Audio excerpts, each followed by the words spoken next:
नमस्कार, बहुत स्वागत है आपका। कार्तिक के महीने में सूखी हुई तुलसी की लकड़ी के कुछ महाप्रयोग बताए गए हैं विष्णु पुराण में। इस प्रयोग को करने से धन संपदा की कभी कमी नहीं होती। वैसे तो तुलसी की सूखी हुई लकड़ी यानी कि कोई पेड़ पहले से सूखा हुआ या कोई ठाल सूख गया है या फिर कभी आपने देखा होगा टूट के वहाँ पर गिरा होता है, 7 छोटी छोटी लकड़ियाँ लेकर उसका प्रयोग कैसे करें कि लक्ष्मी स्थिर हो जाए। तुलसी का पौधा हमारे घर आंगन में तो होता ही है और शास्त्रों में कहा गया है कि तुलसी की जड़ में सभी तीर्थ, मध्य में सभी देवी देवता और ऊपरी शाखाओं में सभी वेद स्थित हैं। और तुलसी का अगर प्रतिदिन दर्शन करते हैं तो पापों का नाश होता है। पूजन करने से मोक्ष की प्राप्ति होती है। इसीलिए तो देव पूजा और श्राद्ध कर्म में तुलसी का पूजन करना आवश्यक माना गया है। तुलसी के पत्र से पूजा करने से व्रत, यज्ञ, जप, होम, हवन का पुण्य भी प्राप्त होता है।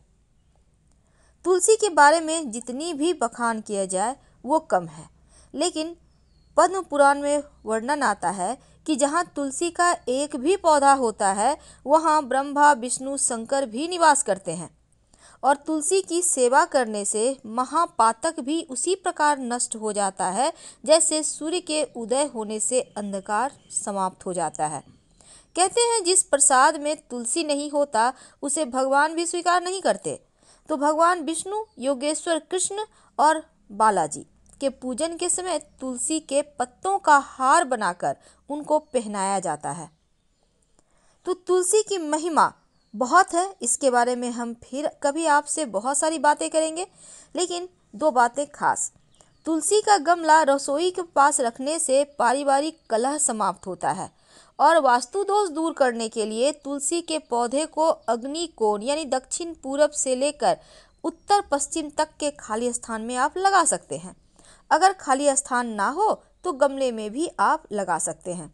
पूरब दिशा की खिड़की के पास रखने से पुत्र यदि जिद्दी है तो उसका हठ दूर होगा। संतान अपनी अगर मर्यादा से बाहर है, नियंत्रण में नहीं है, तो तुलसी को पूरब दिशा में रखें। तुलसी के पौधे में से 3 पत्ते किसी न किसी रूप में संतान को खिलाते रहें तो संतान आपका आज्ञाकारी होगा। अगर आपकी बिटिया विवाह के लिए है, विवाह में विलंब हो रहा है, तो घर के अग्नि कोण में तुलसी का पौधा लगवाकर कन्या से जल अर्पित करके प्रदक्षिणा करवाएं तो विवाह जल्द हो जाता है।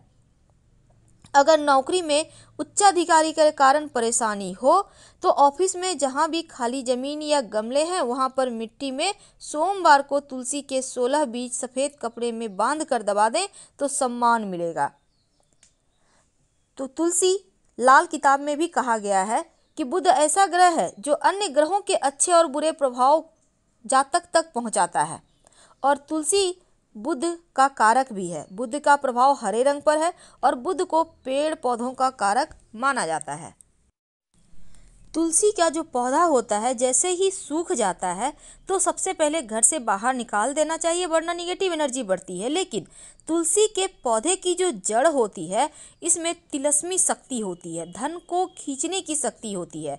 तो आप एक काम करें, आप सबसे पहले तो आपको चाहिए होगा, अगर आप चाहते हैं चंद्रमा, राहु, केतु सब शांत रहे, लक्ष्मी प्रसन्न रहे, तो आप तुलसी की लकड़ी सूखा हुआ ले लें या जड़ ले लें और तुलसी का पत्ता ले लें सूखा हुआ या सुखा लें, इसको कूट कर पाउडर मिला लें और थोड़ा सा नमक ले लें। इन तीनों चीज़ों को मिलाकर एक डब्बे में स्टोर करके रख लें। अब रोज नहाते समय आप किसी भी मंत्र का उच्चारण करें, जैसे ओम नमो नारायणाय, इस मंत्र का जप करें और ये जो मिश्रण है उसको 1 चुटकी नहाने के पानी में डालकर नहाएं। फिर देखिए कैसे तरक्की होती है। तो कार्तिक माह के शुक्ल पक्ष की त्रयोदशी तिथि को याद रखिए, कार्तिक माह के शुक्ल पक्ष की त्रयोदशी तिथि को तुलसी के पौधे की सूखी हुई छोटी छोटी पतली पतली 7 लकड़ी ले लें, उसको रुई के सहारे या कच्चा सूत के सहारे अच्छे से लपेट कर एक मिट्टी के दिया में डालें। इसमें फिर आप घी डालें। आपके आसपास जहाँ भी कोई मंदिर है या अगर मंदिर आसपास आप नहीं जा सकते नहीं है तो आप घर में भी ये प्रयोग कर सकते हैं।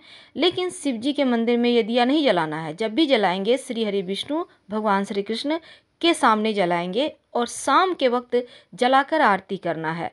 धन स्थिर हो जाता है, लक्ष्मी स्थिर हो जाती है, धन की कमी नहीं होती। हम आपसे विदा लेते हैं। ये प्रयोग जरूर कीजिए। पसंद आए तो लाइक कर सब्सक्राइब करें, शेयर करें, कमेंट करें।